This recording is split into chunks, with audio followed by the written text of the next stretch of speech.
नमस्कार बंधुरा आज के तुम्हारे साथे आमी एकटा बेगुनेर रेसिपि शेयर करते चलेछि। निरामिष भावे एटा बानाबो। जारा बेगुन खेते पछंद करे ना एकबार एई रकम भावे बानिये दिले तारा बेगुन प्रेमी हये उठबे। एई रेसिपिटा जदि भालो लेगे थाके लाइक कमेंट अवश्यई करबे। किभाबे बानिয়েছি चलो देखे नेওয়া যাক। ভিডিওটা प्रथम থেকে लास्ट पर्यन्त देखार जोन्नो अनुरोध रইল। আর যারা নতুন বন্ধু দেখছো তারা আমার চ্যানেলটা সাবস্ক্রাইব করে নেবে। আমি সুস্মিতা রান্না বান্নায় স্বাগত জানাচ্ছি।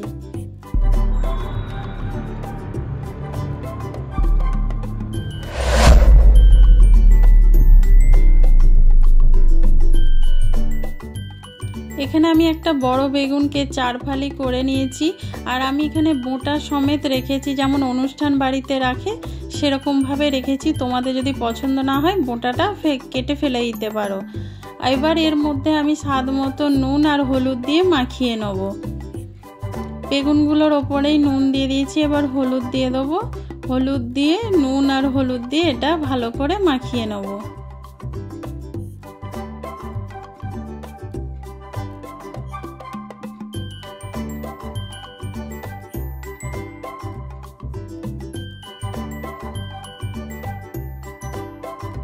এরকম ভালোভাবে হাতে করে নুন হলুদটা পুরো দুদিকে মাখিয়ে দিতে হবে।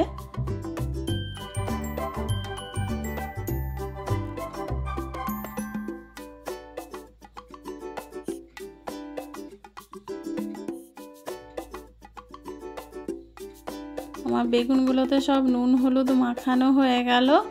এবার আমি ভেজে নেব। এখানে কড়াতে তেল দিয়েছি, তেলটা দেখতেই পাচ্ছ ধোঁয়া উঠছে, ভালোই গরম হয়ে গেছে। এবার বেগুনগুলো এখানে একটা একটা করে দিয়ে দেবো। যেহেতু নুন হলুদ দিয়ে মাখিয়ে আমার একটু দেরি হয়ে গেছিলো ভাজতে, সেই জন্য জল ছেড়ে দিয়েছে, সেই জন্য বেগুনটা থেকে একটু তেলটা একটু ছিটকাচ্ছে।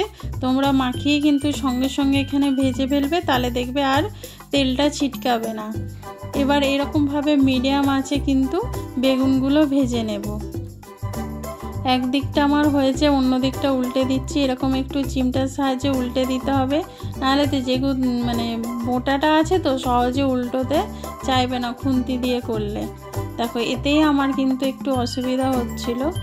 একটু আস্তে করে করবে, নাহলে বেগুনটাই যে ভাজা হয়ে গিয়ে নরম হয়ে গেছে তাতে ভেঙে যাওয়ার ভয় আছে। এটা কিন্তু খুব আস্তে করে করতে হবে। খুন্তি দিয়েও তোমরা করবে এরকম আস্তে করে, একটু বড় জায়গাতে করবে তাহলে খুব সুবিধা হবে।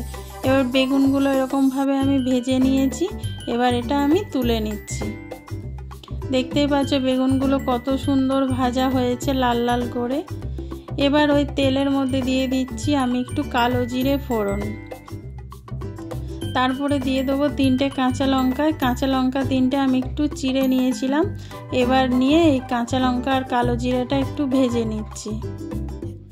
এবার এর মধ্যে দিয়ে দেবো একটু গ্রেট করে রাখা আদা। আদাটা ভালো করে ভেজে নিতে হবে, যাতে আদার যে কাঁচা গন্ধটা সেটা ভালোভাবে চলে যায়। এই রেসিপিটা তোমরা রুটি পরোটা ভাত যে কোনো জিনিসের সাথে খেতে পারো। আর নিরামিষ দিনে তো অসাধারণ লাগে এটা খেতে। এইটার সাথে কিন্তু আর কিছুই লাগবে না, এটা এতটাই টেস্টি হয়। এখানে আদাটা ভাজা হয়ে গেছে, একটু অল্প করে জল দিয়ে দিচ্ছি যাতে মশলাগুলো পুড়ে না যায়। আমি এখানে কিছু গুঁড়ো মশলা দেব, দেখতেই পাচ্ছ। এবার ভালো করে জলটা মিশিয়ে নিয়েছি। এবার এর মধ্যে আমি কিছু গুঁড়ো মশলা দিয়ে দেবো। এখানে দিয়ে দেবো আমি পরিমাণ মতন হলুদ। তারপরে দিয়ে দিচ্ছি এখানে জিরে গুঁড়ো। তারপরে দিয়ে দেবো এখানে কাশ্মীরি লঙ্কার গুঁড়ো। এই রেসিপিটা খুব ঝাল হবে না, একটু মিষ্টি মিষ্টি হবে, সেই জন্য কাঁচা লঙ্কা দিয়েছি বলে আর লঙ্কার গুঁড়ো দিলাম না। খালি কালারের জন্য এখানে আমি কাশ্মীরি লঙ্কার গুঁড়োটা ব্যবহার করছি। এবার এই জলের মধ্যে মশলাটা ভালো করে একটু কষিয়ে নেব।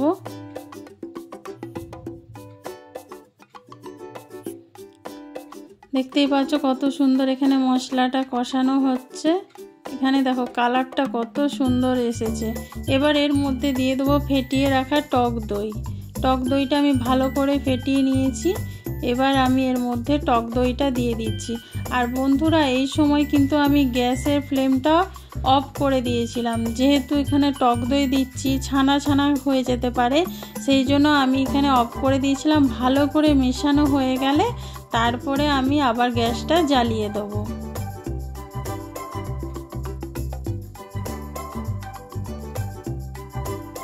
দেখো ভালো করে এখানে আমি মিশিয়ে দিচ্ছি।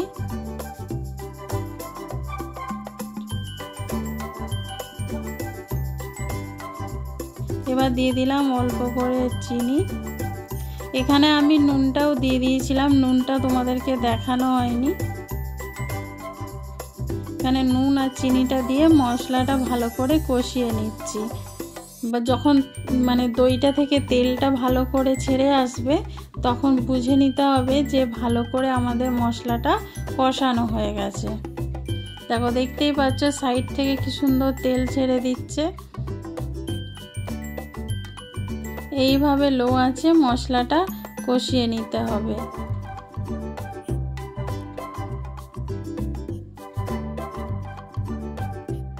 দেখো এখানে মশলাটা খুব সুন্দর করে কষানো হয়ে গেছে। এবার এর মধ্যে দিয়ে দিচ্ছি একটু গরম মশলা।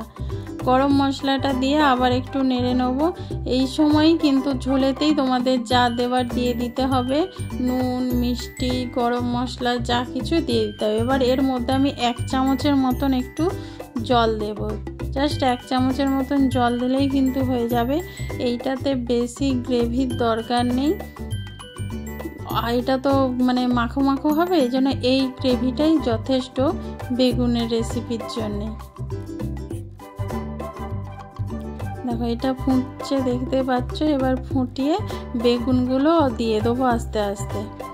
তোমরা যদি এখানে অনেকটা পরিমাণে করো আর কি বেগুনের রেসিপিটা, তাহলে একটা প্লেটের ওপর বেগুনগুলো এরকম সাজিয়ে তার উপরে গ্রেভিটা ঢেলে দিতে পারো, সেটাও কিন্তু করলে হবে। আমি যেহেতু একটা বেগুনের করছি সেই জন্য একটু কড়ার মধ্যে দিয়ে আমি একটু ফুটিয়ে নেবো। এই ঝোলটা এরকম করে তুলে দেবো যাতে ভালোভাবে ফ্লেভারটা বেগুনের মধ্যে চলে যায়।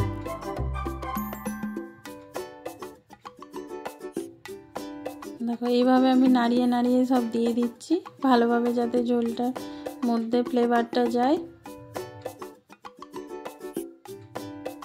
এই রকমভাবে বেগুনের রেসিপিটা একবার করে দেখবে সবাই খুব খুশি হবে। রুটি পরোটা দিয়ে খেতে কিন্তু অসাধারণ লাগে, আর ভাতের সাথেও তো খেতে খুব ভালো লাগে। তোমরা অবশ্যই এটা বানিও। কেমন লাগলো প্লিজ কমেন্ট করে কিন্তু জানাতে ভুলবে না। ভিডিওটা ভালো লাগলে লাইক কমেন্ট অবশ্যই করো। আর যারা ফেসবুক থেকে দেখছো তারা কিন্তু পেজটা ফলো করে দিও। ভালো থেকো, সুস্থ থেকো, আবার দেখা হবে নতুন কোনো ভিডিওতে।